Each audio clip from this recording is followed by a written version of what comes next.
Hello everyone, welcome to my polymer clay tutorial, and today we will be creating realistic mushrooms with these signature Gill molds. These are now available in my Etsy shop, so check out the link in the description below. Okay, let's get started. The clay I'm using is Primo polymer clay. Here I'm combining all three colors until they are completely mixed together. Yeah, that looks about right. Just bring out my molds. And now I'm just going to break off a piece, roll it into a ball, and place it on top of my larger mold, right in the middle. Here I'm securing the clay with my left thumb while gently pressing the outer edge with my right thumb. This technique helps me shape a dome, ensuring our mushroom doesn't end up looking too flat. If you prefer thinner edges, gently slide your finger towards the outer edge, gradually thinning out the clay as you go. Be sure to maintain the dome shape as you thin out the edges. And now I'm bringing out my chalk pastels to add pigment to my piece, starting with yellow and smoothly transitioning into oranges, rust, and finally my brown hues for a smooth and beautiful gradient effect. If you haven't noticed already, I'm using an eyeshadow brush for application, and I find that it gives a more smooth and airbrushed look.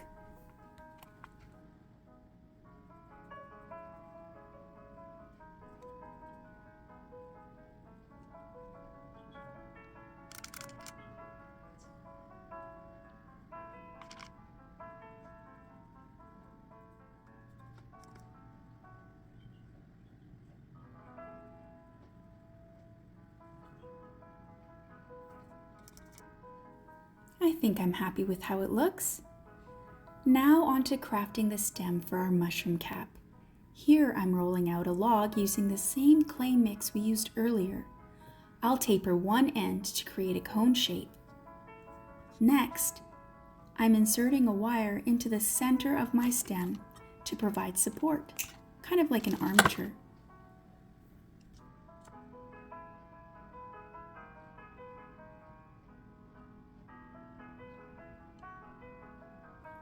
Here, I'm gently rocking my fingers back and forth while pulling on the clay so that it covers the wire. Once that's done, you can bend the wire in any direction you like to give your mushroom stem some personality.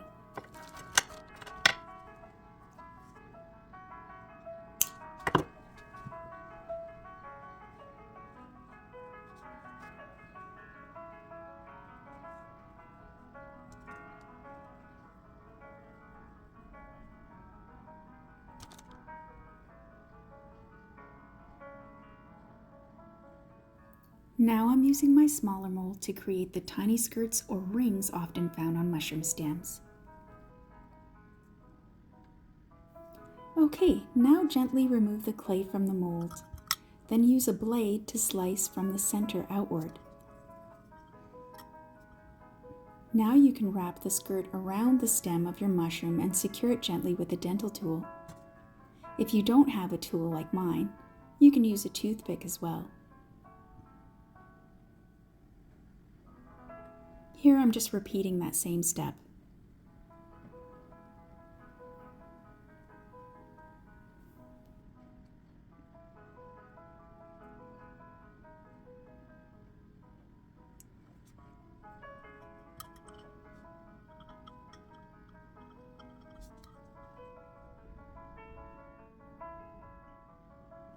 And this is why I love these molds. Now for the big reveal. I am loving the intricate detail in these mushroom gills. It's such an effortless and time-saving method to add realism to your mushrooms. Look at that. I think I might add a few more stalks to create a mushroom cluster. I think it'll really enhance the visual appeal of my piece.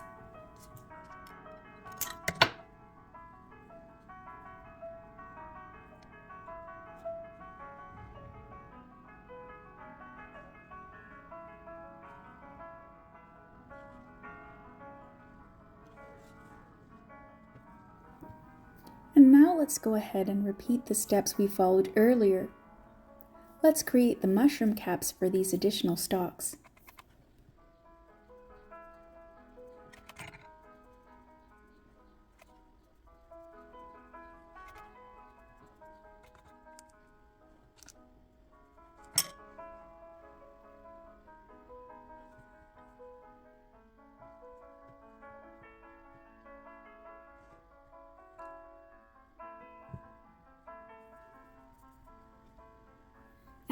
well craft a small stalk, but it won't require a wire armature since it's quite short. Here I'm just smoothing out the edges. We'll also shape its cap to be more rounded and stubby.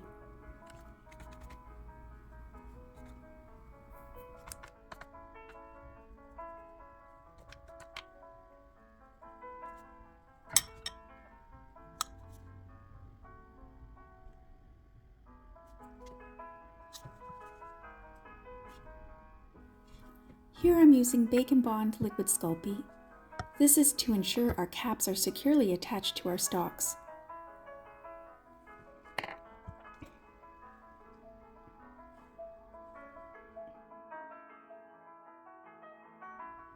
Here I'm dabbing a toothbrush into a small amount of brown acrylic paint, softly brushing my index finger down the bristles to create tiny specks on my mushroom. I'm also adding an acrylic gloss, but you can skip this step if you like.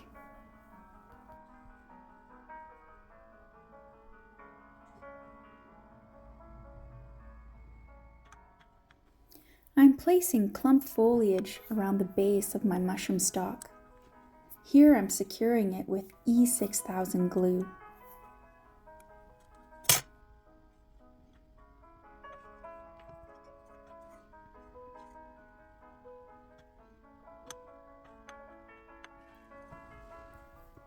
I'm lightly brushing citron green acrylic paint onto my foliage to add depth and dimension to it.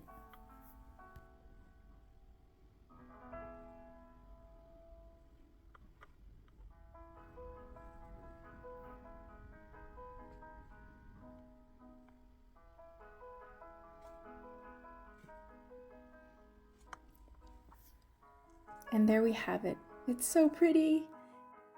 Thanks for crafting with me today. If you enjoyed this tutorial, don't forget to like, comment, share, and subscribe for more fun projects. And if you want to get your hands on my signature molds and other crafting goodies, please come by and visit my Etsy shop. That's Little Day Miniatures. Check out the link in the description below. And happy crafting, everybody!